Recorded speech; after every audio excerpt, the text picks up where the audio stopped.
우리 오늘 말씀 제목으로 서로 한번 축복하겠습니다. 내 영혼의 목마른 갈증을 해결해 주시기를 바랍니다. 다 같이 한번 해보실까요? 내 영혼의 목마른 갈증을 해결해 주시기를 바랍니다. 어제 뉴스에 보니까 안타까운 사연이 보도되었습니다.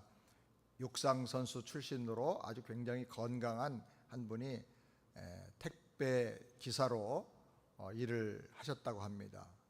근데 이 강모 씨라는 분이 갑작스럽게 심장마비로 사망했다는 소식입니다. 하루에 50 내지 60개씩 택배를 배송했다고 합니다.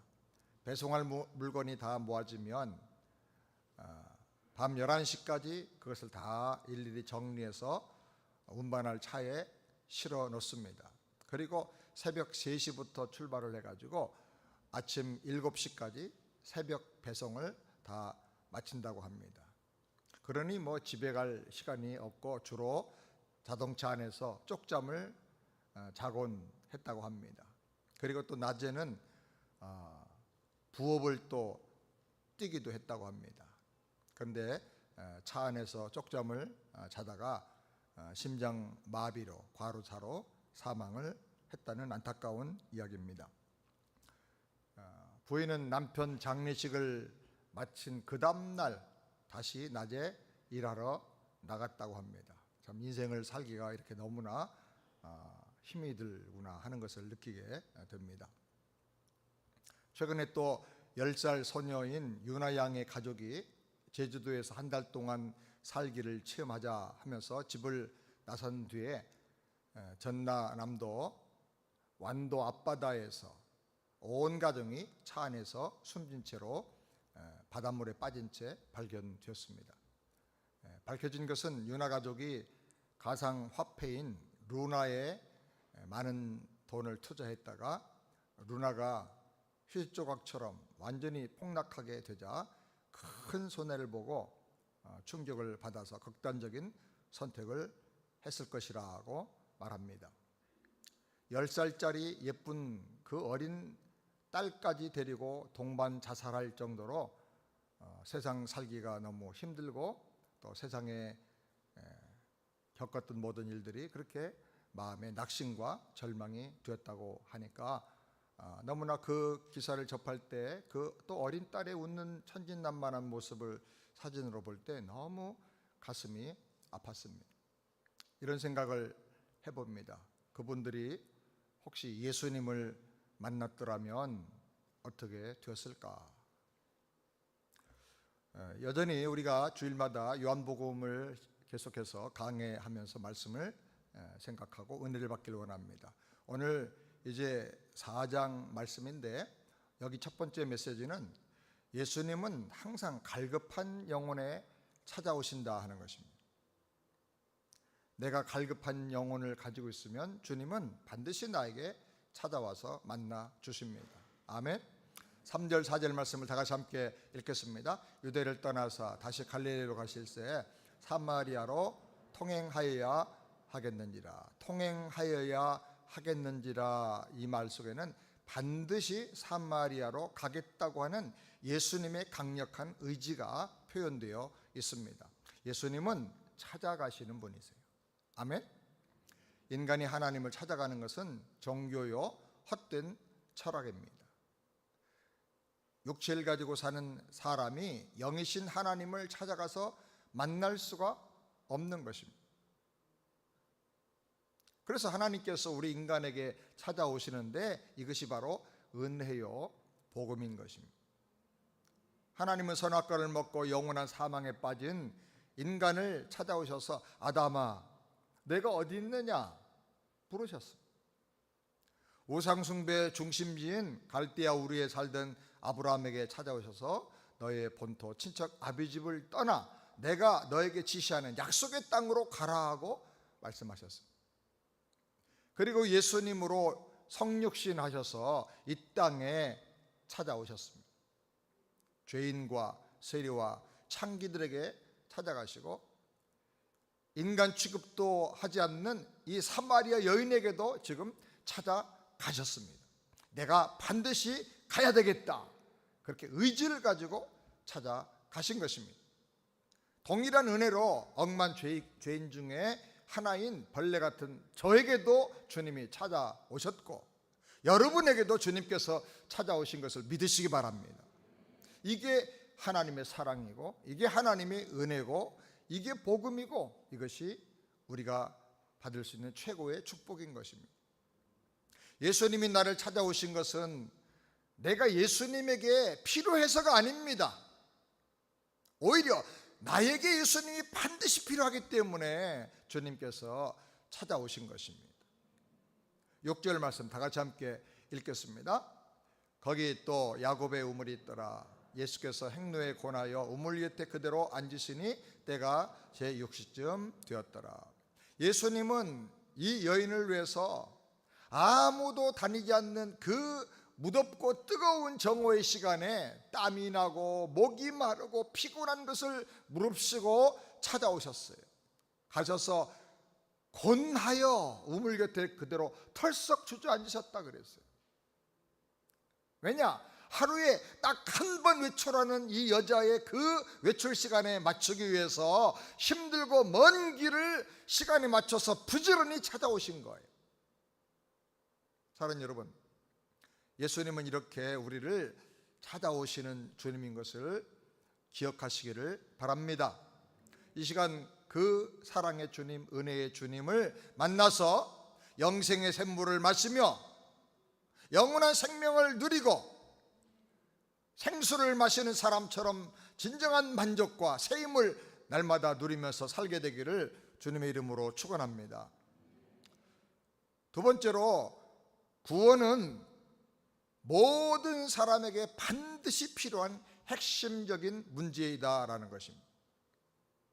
예수님은 요한복음 3장에서는 유대인이요 바리새인이요 산헤드린 공회의 의원인 니고데모와 대화하셨습니다. 니고데모는 아무것도 부족한 것이 없는 아주 높은 사람이고 학식도 많은 사람이고 재산도 굉장히 많은 사람이에요. 그런데 그 사람에게도 거듭나는 하나님의 구원이 필요하다는 것입니다. 그런데 여기 4장에서는 완전히 대조적으로 사마리아 여인이요 율법에서 어긋난 아주 엉망진창인 삶을 살면서 사람들에게 멸시당하는 한 여인을 만나서 대화하셨습니다. 17절 18절 다 같이 함께 읽겠습니다.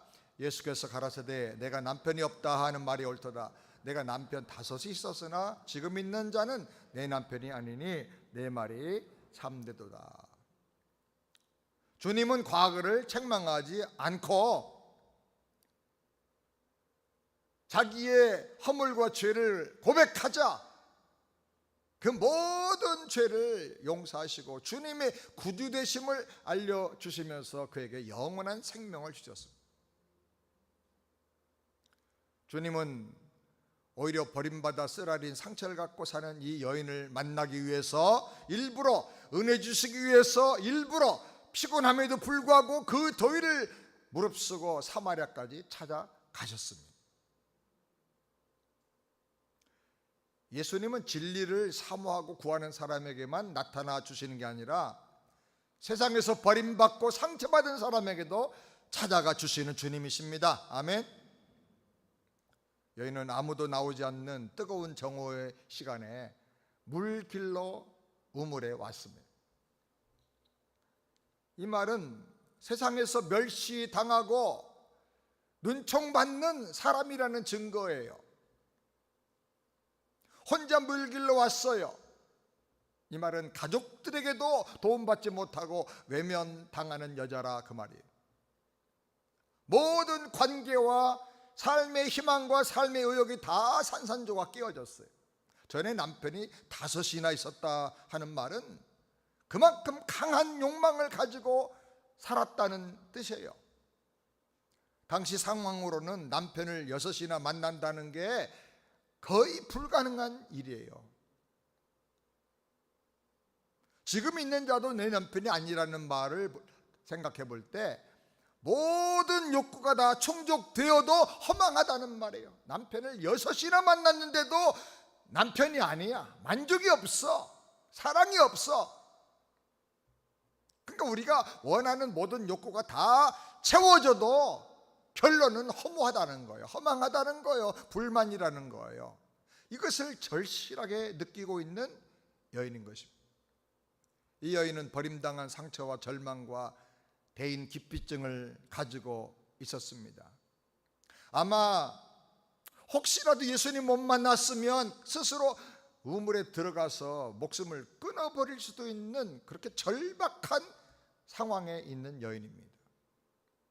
남편과 가족과 세상으로부터 외면당해 희망과 삶의 의욕도 없이 상처만 안고 겨우겨우 하루하루 생존하고 있는 이 여인에게 예수님께서 찾아가셨습니다.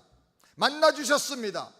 세상의 남편은, 세상의 모든 사람은, 심지어 가족도 그를 버렸을지라도 예수님은 찾아가서 구원하시는 주님인 것을 믿으시기 바랍니다. 이것은 실화입니다. 그러나 동시에 상징성을 가지고 있는 사건이에요. 무슨 상징이냐? 예수님은 이렇게 버림받고 외면당하는 쓸모없는 한 여인에게도 찾아가서 그에게 생수를 주시고 소망을 주신 것처럼 그와 동일하게 세상과 가족에게 혹시 버림당한 사람일지라도 나에게도 찾아와 주시고 여러분에게도 찾아가서 만나 주시고 영생을 주시고 소망을 주시는 주님인 것을 우리에게 가르쳐 주는 것입니다. 그 주님을 만나시기 바랍니다. 세 번째로, 겸손하게 낮아지신 예수님으로 인해서 충격을 받아야 은혜의 문이 열린다는 것입니다. 9절 말씀을 다 같이 함께 읽겠습니다. 사마리아 여자가 가로되 당신은 유대인으로서 어찌하여 사마리아 여자 나에게 물을 달라 하나이까? 이 여인은 물 달라고 요청하시는 예수님께 대하여 당황하고 충격받아서 이렇게 질문을 합니다. 그 당시 유대인들은 사마리인과 만나면 대화도 나누지 않고 피해서 지나갔습니다. 또 같은 그릇을 사용하면서 함께 밥을 먹는 것도 불가능한 일이었습니다. 그래서 유대 지방에서 갈릴리 지방으로 갈 때는 중간에 사마리아가 있는데 이 사마리아 지방을 일부러 피해서 멀리 돌아갔습니다. 네, 그 땅은 밟지도 않겠다는 거예요. 만약에 이 여인이 물을 줄 때에 그 그릇으로 물을 마신다면 그 유대인은 자기 정결이 더러워졌다는 것으로 인식되는 그런 시대였어요. 그런데 지금은 예수님은 유대인이라고 하면 하지 말고 피해야 될 행동을 지금 하고 계시는 거. 왜? 이 여인을 불쌍히 여기셔서, 이 여인을 사랑하여 은혜 주시고 구원하기 위해서. 다른 편에서 볼 때 예수님 입장에서도 이것은 굉장한 모험적인 사건입니다. 이 여인과 대화하는 것은 요즘처럼 신문 있다면 특종 기사감이 될 겁니다. 예수, 사마리아 여인과 은밀한 만남. 특종 기사가 충분히 나올 수 있었을 거예요. 혹 예수를 모함하고 죽이려고 하던 바리새인들이 알았더라면 예수, 사마리아 여인과 몰래 만나다. 겉으로는 성전 청결을 주장하면서 뒤로는 내로남불, 로맨스, 이렇게 틀림없이 말을 만들었을 거예요. 정오에 물길로 나온 여자라면, 사람들을 피해서 혼자 물길로 나온 여자라면 당시에 창녀일 가능성이 99%였습니다. 그래서 사마리아 여인이 충격을 받은 거예요. 그리고 놀래서 말하는 거예요. 당신이 유대인인데 어째서 사마리아 여자인 나에게 물을 달라고 합니까?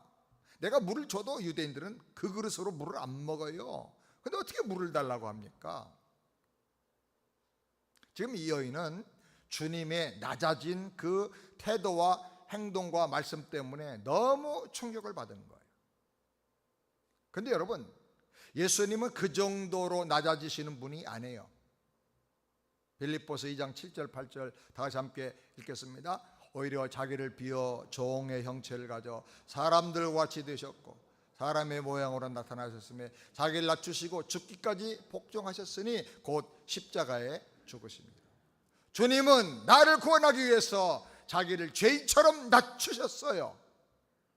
죽기까지 복종하시고 십자가에 자기 모든 것을 내주시고 멸치천대 받으시고 죽으셨어요. 왜 하나님의 아들이 십자가에서 그렇게 죽으셨습니까? 왜 하나님의 아들이 그 영광을 버리고 이렇게 비참한 자리로 내려가셨습니까? 나를 위해서, 나를 구원하기 위해서, 내 모든 죄를 담당하고 내 모든 저주를 다 해결해 주기 위해서 그렇게 십자가를 지신 것입니다. 나를 위해서 희생당하고 나를 위해서 낮아지시고 나를 위해서 비참하게 되신 그 주님을 우리가 깊이 생각하면서 충격을 좀 받아야 돼요. 가슴에 떨림이 있어야 돼요. 감동을 좀 받아야 돼요. 그래야 마음이 활짝 열리게 되는 거예요. 그래야 은혜를 받을 수가 있는 거예요. 십자가가 여러분에게 충격이 되고 감동이 되기를 바랍니다. 나를 이렇게도 사랑하십니까? 내가 나를 생각해도 정말 한심하고 미흡고 나라는 존재를 부인하고 싶을 때도 있는데 어떻게 이런 나를 주님이 사랑해서 나를 위해서 죽을 수가 있습니까? 나를 위해서 그렇게 멸시를 당할 수가 있습니까? 우리가 주님의 십자가 앞에서 그렇게 묻고 충격을 받고 눈물을 흘리면서 주님의 십자가를 다시 바라볼 필요가 있는 것입니다. 충격과 감동과 떨림이 우리 안에 있기를 바랍니다. 네 번째로 주님이 요청하심은 곧 구원으로의 초청이다. 10절 말씀 다 같이 함께 읽겠습니다. 예수께서 대답하여 가라사대 내가 만일 하나님의 선물과 또 내게 물 좀 달라 하는 이가 누구인 줄 알았다면 내가 그에게 구하였을 것이요 그가 생수를 내게 주었으리라. 예수님이 사마리아 여인에게 물을 달라고 하셨는데 사실 이 요청은 그에게 생수를 주기 위한 은총의 초청이에요. 자, 주님의 요청은 은총이다. 주님의 요청은 초청이다. 다 청자지만 요청이 은총이고 요청이 초청이다. 은혜로 나를 초청하는 거예요. 생수는 문자적으로 샘에서 흘러나오는 신선한 물입니다. 1년 내내 가물고 비가 안 오고 메마른 땅에 사는 이곳 사람들에게는 생수 이상 귀한 게 없어요. 구약에서는 이 생수가 너무 귀하니까 하나님의 은혜를 상징하고 영생을 상징하고 성령을 비유하는 말씀으로 쓰여졌어요. 예수님께서 이 여인에게 주시겠다고 하신 생수는 오직 세상의 구세주이신 예수님만이 줄 수 있는 영원한 생명, 천국의 생명을 말하는 거예요. 생명을 얻을 뿐 아니라 풍성히 얻으며 항상 기뻐하고 쉬지 않고 기도하며 범사에 감사하고 사는 이 천국의 축복을 말하는 거예요.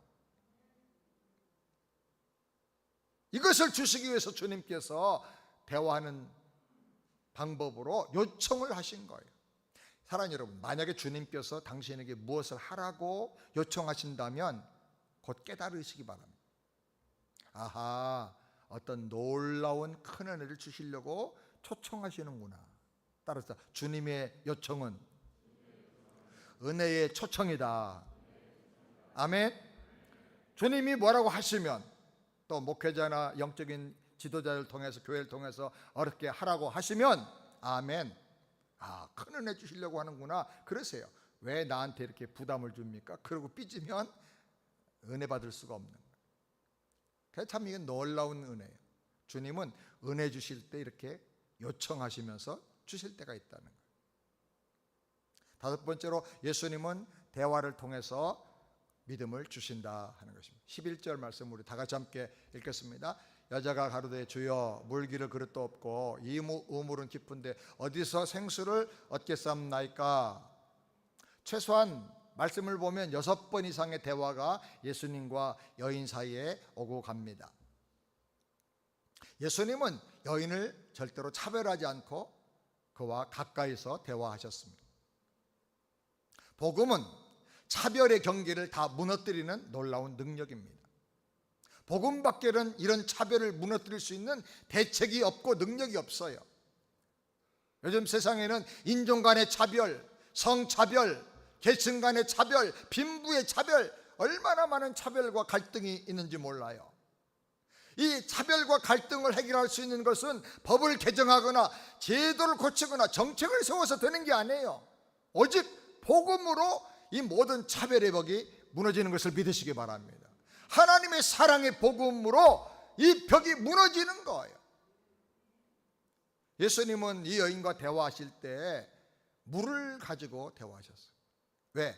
이 여인이 물을 길러 왔기 때문이에요. 니고데모와 대화할 때는 학식이 많고 성경 지식이 많은 사람이기 때문에 그 수준에 맞게 거듭남이라고 하는 아주 중요한 문제를 가지고 대화해 주셨어요. 그런데 이 여인은 지금 물 길러 온 사람이기 때문에 생수를 매개체로 삼아서 대화를 하신 거예요. 예수님은 누구에게나 눈높이에 맞게 복음을 전해주시는 거예요. 오늘 아침에 선교부에서 사진이 올라왔는데 수십 장의 사진과 함께 지금 쿠바에서 그림 1:1 책을 가지고 전도하고 있는 한 교회의 모습이라고 하면서 보내줬어요. 그러면서 거기 달려있기를 지금 쿠바의 900여 개의 교회 전체가 다 지금 이렇게 복음을 전하고 있다는 거예요. 지금 생활이 어려워요. 생필품 구하기도 힘들어요. 그러니까 밀가루, 설탕 조금씩 넣어가지고 가정에 전달하면서 어떤 어려움이 있습니까? 아픈 사람이 있습니까? 그러면서 복음을 전하는 거예요. 예수님 방법이에요. 예수님은 누구에게나 눈높이에 맞게 복음을 전해주십니다.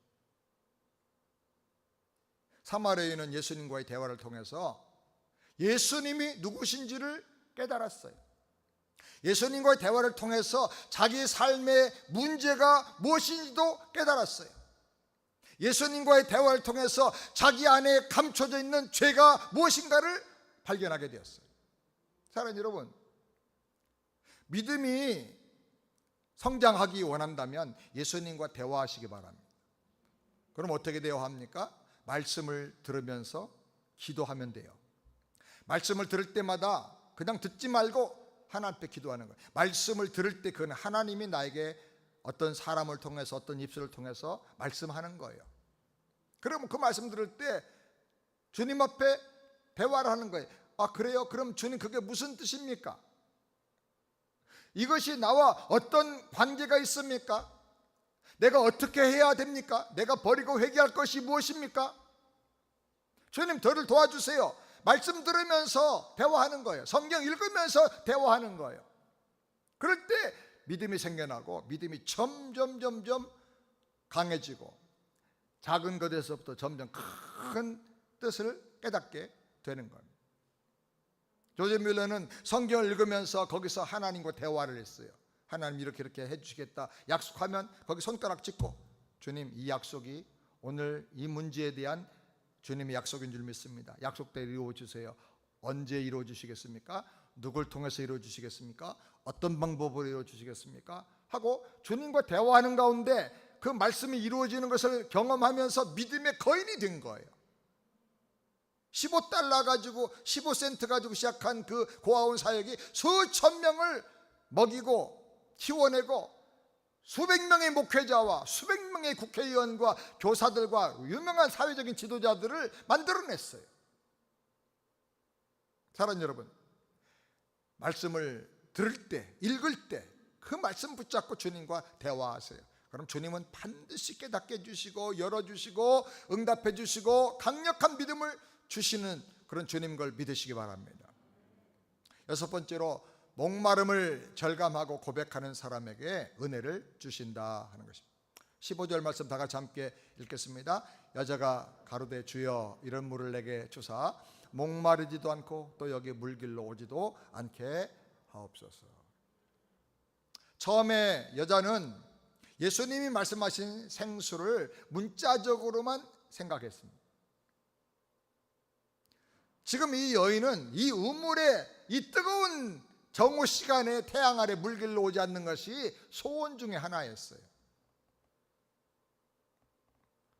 우물은 목마름을 해결하기 위해서 반드시 올 수밖에 없었지만 동시에 사람들의 눈을 피해서 정오의 뜨거운 태양 아래 홀로 우물가에 와야 되는 자기 자신의 비참한 모습을 항상 마주 대하는 아주 아픔의 장소고 눈물의 장소이기도 했습니다.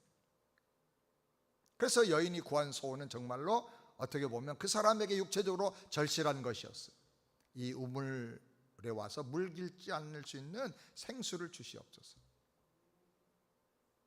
그런데 그는 얼마 후에 예수님과 대화를 통해서 내 인생의 문제는 그 생수, 우물물로 해결되는 게 아니다라는 걸 깨달았어요. 사랑하는 여러분, 우리에게도 인생의 목마름이 많이 있어요. 내가 비참한 현실을 매주 마주해야 하는 우물가가 어디인가? 사람마다 다 있을 거예요. 내가 이 직장에서 이 일을 해야 되는가? 내가 이 한심한 일을 해야 돼? 그러면서 스스로 한숨을 쉬고 탄식할 수도 있어요. 현실 문제에 얽매여서 하루하루 살아가는 우리에게 주님은 그 현장에 찾아오셔서 땅에서 겪는 인생의 목마름을 통해서 영혼의 목마름을 깨닫게 하시고 현실 문제를 도구 삼아서 영원한 생명을 얻게 해주시기를 주님의 이름으로 축원합니다. 지금 내가 겪고 있는 고난과 아픔과 절망과 실패 속에 찾아오시는 예수님으로 말미암아 삶에 소망이 생기고 용기가 생기고 영원한 생수를 먹음으로 영생을 누리고 날마다 만족과 감사와 기쁨으로 사는 우리 새안의 성도들이 다 되기를 주님의 이름으로 축원합니다. 그렇게 하려고 하면 내 속에 죄와 문제가 먼저 드러나야 돼요. 그래야 하나님의 은혜가 임하여. 따라서 합시다. 내 속에 죄를 드러내야 하나님의 은혜가 들어온다. 돌을 빼내야 좋은 생명의 씨가 뿌리를 내릴 수가 있는 거예요. 16절 말씀 다 같이 함께 읽겠습니다. 가라사대 내 남편을 불러오라. 예수님은 왜 이 여인의 아픈 상처와 수치스러운 현실을 지금 들춰내고 계실까요? 이 여인에게 남편을 불러오라고 하신 이유는 현재 그 여자가 겪고 있는 영혼의 목마름, 그 목마름으로 끌고 간 그 문제가 무엇인지를 깨닫게 하기 위해서 그렇게 하신 거예요. 자기 힘과 노력으로 행복하게 살려고 그토록 몸부림쳤는데 그 결과가 무엇인지 똑똑하게 보라는 거예요. 네가 원하는 것을 다 얻어도, 그 물질을 다 얻어도 너는 절대로 영혼의 목마름을 해결할 수가 없다는 거예요. 똑똑히 보라는 거예요. 메마른 심령을 만족하게 해줄 수 있는 것은 이 땅 어디에 있는 물질이 아니다라는 것을 깨달으라는 거예요. 사람이 아니라는 거예요. 예수님께서 생수 이야기를 하시다가 갑자기 남편을 데리고 오라고 하실 때 이 여인은 엄청 충격을 받았을 거예요. 머리를 그냥 망치로 꽝 치는 것처럼 아픔을 겪었을 거예요. 왜 남편을 불러오라고 하시는가? 이것은 주님께서 이 여인의 문제의 핵심이 뭔지를 이미 알고 계셨다는 말이에요. 여러분, 주님은 우리 마음속에 있는 모든 것들, 은밀한 것들 다 아세요. 이것이 문제의 핵심인데 이거를 감추고 있으면 은혜를 받을 수가 없다는 거예요. 아무리 물을 마셔도 다시 금방 목마른 것처럼 영혼이 채워지지 않는 영적인 갈증은 하나님과의 관계에 문제가 있어서 그렇다는 거예요. 하나님과의 관계가 문제가 있다는 거예요. 이것을 인정하고 회개하고 고백할 때 하나님과의 관계가 회복될 수 있다는 것입니다. 예수님은 내 남편 불러오라. 전에 남편 5이 있지만 지금 있는 남편도 내 남편이 6 남자하고 지금 사는 거죠. 그런데 책망하지 않으셨어요. 고백하자마자 은혜를 주셔요. 여자가 예수님에게 말을 합니다. 여자가 한 말 중에 가장 위대한 말 2마디가 있는데 그 중에 하나가 무엇일까요? 따라서 합시다. 나는 남편이 없나이다.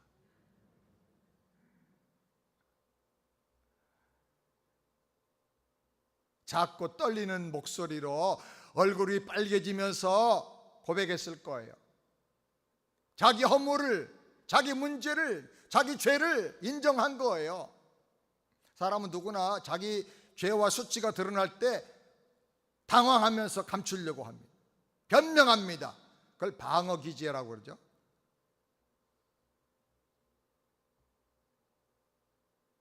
부인합니다. 변명합니다. 오히려 또 화를 내고 저항할 수도 있습니다. 그리고 화제를 또 교묘하게 바꿔서 관심을 다른 데로 돌리기도 합니다.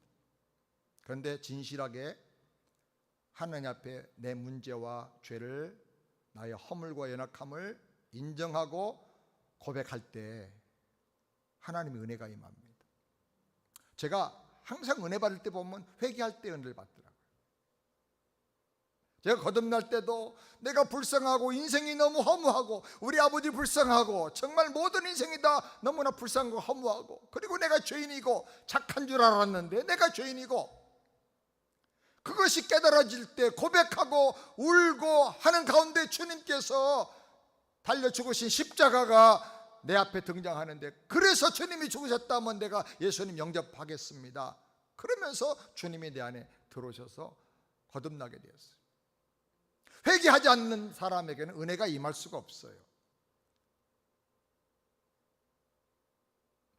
회개하고 죄를 인정하고 고백할 때 주님은 그 깨진 심령, 열린 마음속에 하늘의 은혜를 부어주시고 주님의 거룩함으로 채워주셔서 다시는 그런 죄를 범하지 않을 수 있는, 죄를 이기는 능력도 주시는 것을 믿으시기 바랍니다. 아멘.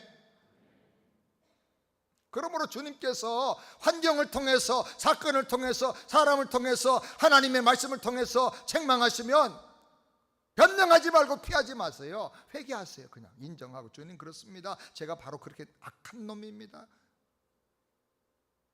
저를 긍휼하게 해주세요. 내가 결심해가지고는 안 됩니다. 은혜를 주세요. 그러면 주님께서 정말 그때부터 은혜를 주시고 바로 세워주시는 거죠. 아멘. 그런 은혜가 있기를 바랍니다. 마지막 7번째로, 내가 메시아니라 라고 말씀하시는 주님의 음성을 들어야 합니다. 26절 말씀 다 같이 함께 읽겠습니다. 예수께서 이르시되 내게 말하는 내가 그러라 하시니라. 메시아가 오시면 이 모든 것을 다 우리에게 알려주시고 회복해 주신다고 제가 들었습니다. 그러니까 예수님이 하시는 말씀이에요. 내가 바로 그니라. 구약에서 약속하고 예언했던 바로 그 메시아니라. 여인은 드디어 예수님이 온 세상을 구원하기 위해서 오신 구세주인 것을 알게 되었습니다. 우물가에서 자기를 만나주시고 물을 달라고 하신 그분이 지나가는 나그네가 아니라 영원한 생수를 주시는 구세주인 것을 깨닫고 믿게 된 것입니다. 예수님은 지금도 우리 삶의 현장에 찾아오셔서 말씀하십니다. 예배 중에 찾아오셔서 말씀합니다. 내가 그니라, 나 외에는 다른 구원자가 없느니라. 내가 너를 사랑해서 너를 위해서 십자가에 피 흘려 죽으면서 너를 구원하고 너를 천국의 주인 되게 하기를 원해서 내가 너에게 왔노라. 아무리 내가 힘들고 메마른 상태의 삶을 살지라도 주님이 나의 구세주이신 것을 내가 믿고 주님을 바라본다면, 영원한 생수의 근원 되신 주님 때문에 우리는 얼마든지 승리할 수가 있고, 얼마든지 감사할 수 있고, 얼마든지 환경을 이길 수가 있는 것을 믿으시기 바랍니다. 얼마든지 주님을 닮아서 더 거룩한 사람으로 변화될 수가 있는 것입니다. 왜냐하면 주님의 은혜 때문에. 지금 이 시간에도 말씀으로 찾아와서, 성령으로 찾아와서 여러분에게 내가 그니라, 너의 그 아픔의 문제, 너의 그 갈급함의 문제, 인생의 문제를 해결해 줄 유일한 사람이 바로 나니라. 그렇게 말씀하시는 주님을 마음에 모셔드림으로 말미암아, 내 삶의 중심에 모셔드림으로 말미암아 영원한 생수를 마시며 회복하고 승리하게 되기를 주님의 이름으로 축원합니다. 이제 이 여인은 거듭나게 되었어요. 자, 3장에서 니고데모에게 거듭나지 않으면 하나님 나라 볼 수 없느니라. 거듭나는 것은 마치 바람이 임의로 불되 어디서 와서 어디로 가는지 모르는 것처럼 그렇게 사람이 거듭나니라 그랬는데, 그럼 거듭나는 사람은 어떻게 거듭나는 건가? 그 이제 4장에서 실제 예로 사마리아 여인의 모습을 통해서 보여주십니다. 거듭나면 어떻게 뭐가 달라지는가? 첫 번째로 물동이를 버려둔다는 거예요. 여자가 물동이를 버려두고 동네로 달려갔어요. 이 물동이는 자기의 빈 마음을 채우기 위한 여인의 모든 노력과 수고를 상징해요. 그토록 사람들을 만나기 싫어하고 마주치기 싫어했어도 정오의 땡볕 아래 혼자 갈지라도 반드시 그는 이 물동이를 버려둘 수가 없고 포기할 수가 없고 항상 가지고 다녔어요. 여섯 남자가 자기를 속이고 자기를 버렸어도, 그래서 마음에 상처가 있어도, 갈증을 채워줄 수가 없었어도 계속 이 물동이만큼은 들고 우물가로 가야만 했던 여인이에요. 그런데 예수님을 만나서 모든 것이 근본적으로 영적으로 만족하게 은혜롭게 시원하게 채워지니까 예전에 그렇게 소중했던 물동이가 이제는 별것 아닌 게 되어버리고 만 거예요. 이 고백이 뭐냐? 주 예수보다 더 귀한 것은 없다는 거예요. 세상의 부귀와 물질과 명예도 예수님과는 바꿀 수가 없다는 거예요. 그런 예수님을 발견하는 은혜가 있기를 바라요. 아멘. 두 번째로 동네로 달려갔어요. 거기는 보기만 해도 지긋지긋한 인생들, 상처가 도지는 사람들이 많이 살고 있어요. 자기를 무시하는 교묘한 시선으로 바라보는 사람들이에요. 보기만 해도 밥맛이 떨어지고 만나기 싫어하고 외면하고 그들을 피해서 우물가에 정오에 왔던 그런 사람들이에요. 그런데 예수님을 만나니까 하나님과의 관계가 회복이 되니까 사람들과의 관계가 회복되는 거예요. 뻣뻣하던 관계가 부드러워지고 거친 관계가 온유해지고 배척하던 관계가 품어주는 관계로 회복이 된 거예요. 거듭났습니까? 그럼 정말로 옆에 있는 사람을 사랑하고 축복할 줄 알아야 돼요. 아멘? 나 혼자 잘났어. 그 사람은 거의 거듭난 사람이야. 왜? 회개도 안 한 사람이거든. 그 사람 회개하고 자아가 깨어지고 마음속에 있는 완악함과 죄악이 고백되고 뽑아져 나가고 성령의 은혜가 그 안에 들어가면 사람이 부드러워지게 되는 거예요. 뒤에서 다른 사람 비방해 아직도 그 사람은 거듭남의 은혜가 뭔지를 모르는 사람이에요. 한 사람 한 사람을 정말 사랑하고 관계가 회복이 되는 거예요. 아멘? 아멘. 교회 다니면서 서로